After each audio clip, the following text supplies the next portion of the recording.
Hi everyone, so in this video today we're gonna cover the topic of the music theory. It's a topic where there's not that much video about it on the GameDev YouTube community, so I was like thinking maybe it could be a good idea for some of you that are maybe struggling to make their own music, to explain you how it works. It's not very much complicated, and when you know the right trick you can actually make some very good music, and we all know that music is a very important ingredient when we are playing games. This video is not a full tutorial about everything you need to know about music. It's not that, it's just about some simple trick that you can use to make actually some good music if you're a complete beginner. And this applies as well if you're not a game dev, if you're just trying to make some music, it can work for you too. So without further ado, let's get started.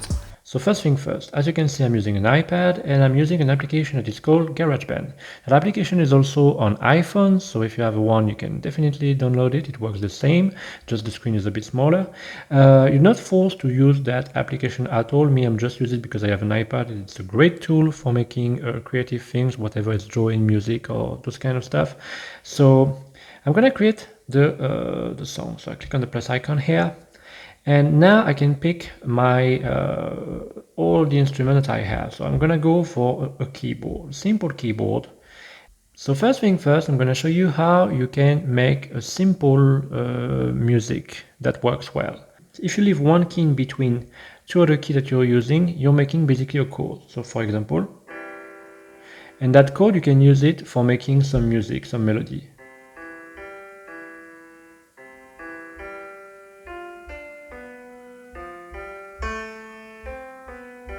And as you can see, sometimes I'm not like respecting that rules. It's just a simple stuff. But like for example,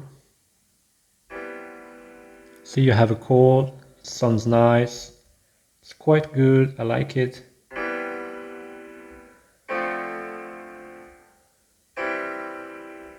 As you can see, it works. So that's the first simple tricks.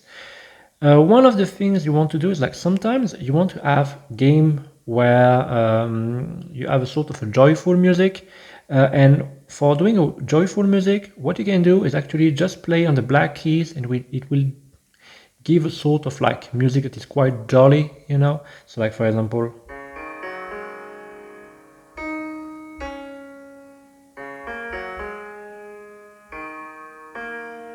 see, it sounds nice. It doesn't sound depressing at all. But it also, like if you do that with like the white key, sometimes it can sound quite melancholic. So like I'm gonna try. Oh fuck.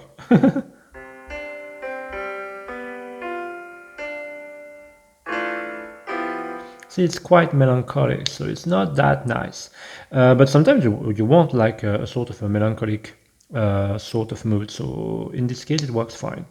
I'm going to show you now how you can make sort of quite of eerie music, like for like eerie levels where you want like something quite weird in terms of mood. So the best way to do that is to play some music with the white keys and add black keys in between, because it's gonna add a sort of like unbalance that's gonna make the sounds weird, and so it's gonna fit that. So I'm gonna show you.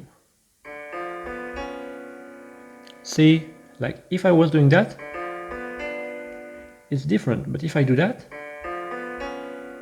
or if I do,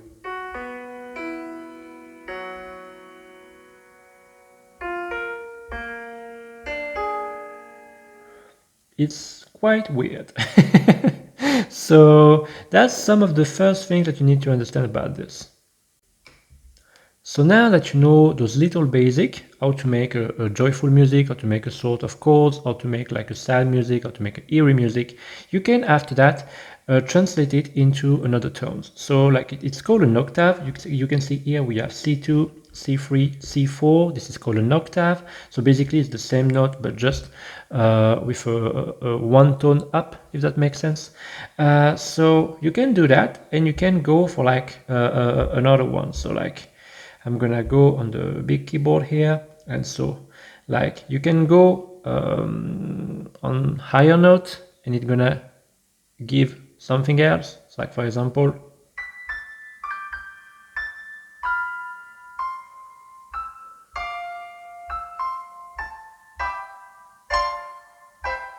and as you can see, this It's just stuff that I've done with the white keys, trying to respect that sort of simple rules of keeping one white keys in between two other keys. Sometimes it doesn't work because you have combination of notes that are working better on your keyboard. So for example, if you do this, it works nice. If you do this, it works nice too. This works nice too. But this is like, it's quite okay, but it could be better. See? Could be better. So that's some stuff. But when you just like respect that, you can do.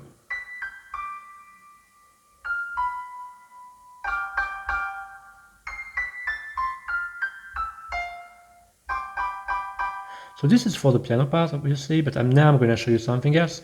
So when you are recording a music, you have the same system than in drawings. You get a system of layer. So, but in music, it's called a system of tracks. So I'm just going to make a simple music. One of the tricks you can use for that is you go to where you have your metronome, and the tempo, on average, the tempo is great between 85 and 100 BPM. On average, that's where the sweet spot is. So for this one, I'm going to go for a 93 BPM. And I'm just going to leave the metronome activated. So like that, I will have a tick-tock.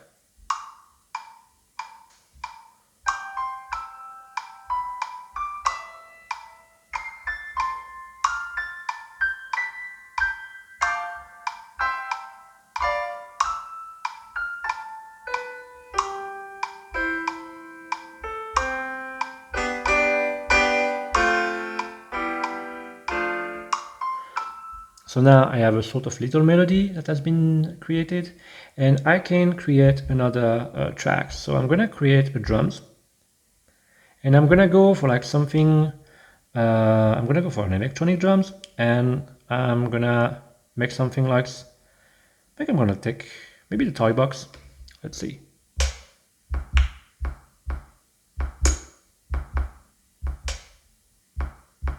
I'm gonna go for that. So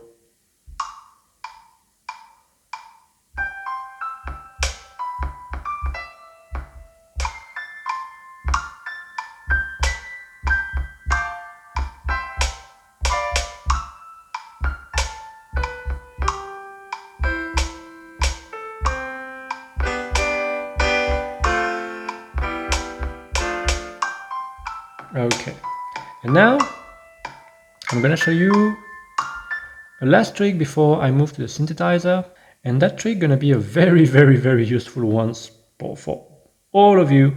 So I'm gonna show you how to use an arpeggiator. An arpeggiator is something that combines notes together according the number of octave that you have like set up at first. So here you have octave range. This means that if I press one key, it will take another key up.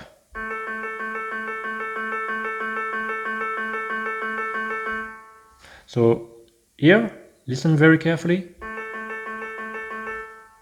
Basically, what it does, if it was a human that was playing, basically what it will do, it will be that. It takes the same note, but one octave up. That's what it is. That's it. So now you can take advantage of this, and what you can do is like you can set up the arpeggiator to run in a certain way. So one of my favorite personally is to go with an octave range of 3, and the note order I like it when it goes down, because basically it plays on that order. And so I'm gonna show you what it does. It's quite nice. I like it personally. And so if you go there, you can also after that adjust some other stuff. On average, I think it was this one was good. No, it's not this one. This one. Yeah, it's that one. This one is nice, but right now with the piano, it's not that great. So what we're gonna do is just like, I'm gonna duplicate that, and I'm gonna just change I'm gonna change the instrument. You see that why I love the iPad for making music. It's so great. It's so great. Honestly, that's the perfect tool for making music. So I'm gonna go for an Alchemy Synth, and I don't know which one I'm gonna use. Oh, actually, I'm gonna take one of my own custom synthesizer. I've made that one specifically for game. And so now I'm gonna play the Arpeggiator. I'm gonna put it on free. I'm gonna leave it to down. And now listen. I go a bit down. Again.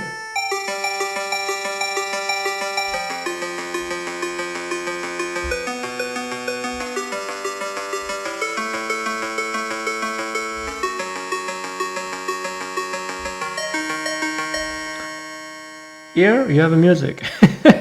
That's super great. So that's the thing that you need to understand. Like when you know all those little tools and you try to apply them to the software that you have that is available, you can do a lot of stuff. I'm gonna show you another one that is just very nice to know, specifically when you want to make some harmony. So harmony is like when you got like, for my own definition, it's when like you get different instrument that goes well together. So here what I'm gonna do is like, I'm gonna go here and I'm gonna go for a synth bass, and I'm gonna take, I don't know which one I'm gonna take actually, maybe this one. No, it's too aggressive. So one thing that you need to understand when you want to make a bass for your game, you need to take one note, and the bass will always be the most grave, no, not the grave, the lowest note of your main melody. So for example, I'm gonna show you. So here, if I play something like this. Ah oui, yeah, I forgot the, the arpeggiator. So I'm gonna show you. So here, if I play a little melody like this,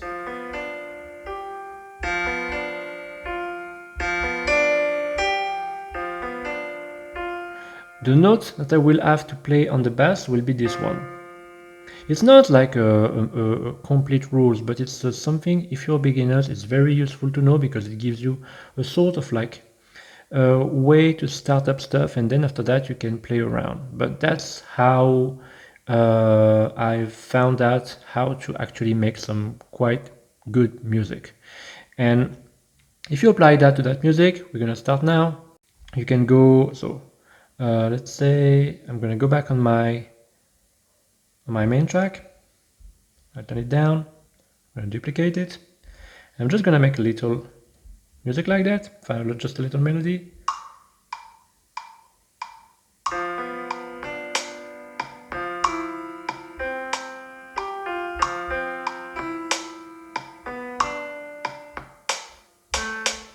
Okay, I'm just gonna go for that. No need to make the full music. I'm gonna go on the hip hop bass, hip hop sub bass, and so now I'm gonna just record that note, and maybe that one, I think, because I was like I think if I remember what I've played, I don't remember honestly right now, but it was those note that was the lowest. So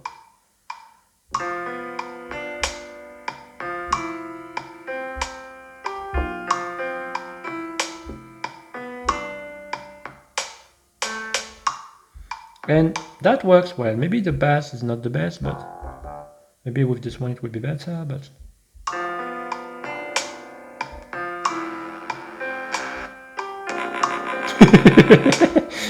oh, it's so weird.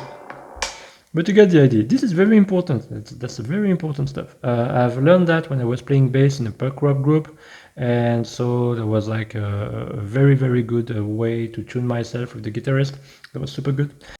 So now that you know all of this, you can apply it for your game. But I'm going to show you a last trick, and this one is not so much about the music rather than the technicality of how to make your music, because basically the way you need to make music in a game is by creating a music that can loop.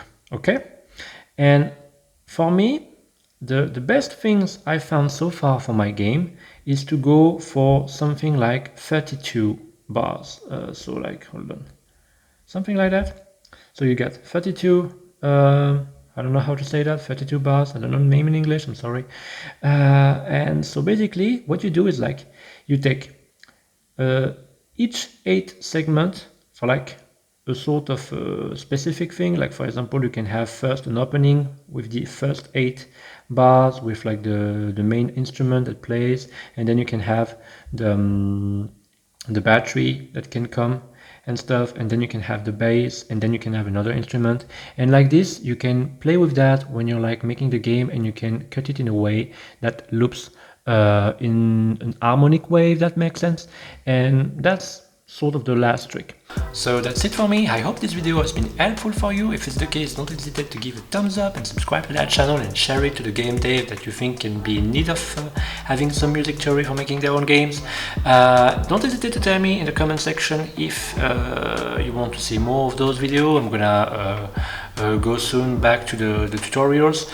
I also announced that so I'm gonna finish my platformer series with Godot. I'm gonna make a video about the dash. I'm gonna make a video about how to create an enemy in an area where you can fight an enemy and those kind of things, and then I will make surely other video about that platformer series. But I will start to make also some other stuff like devlog and also Unity things, because I'm switching it to Unity for a game I'm working on right now.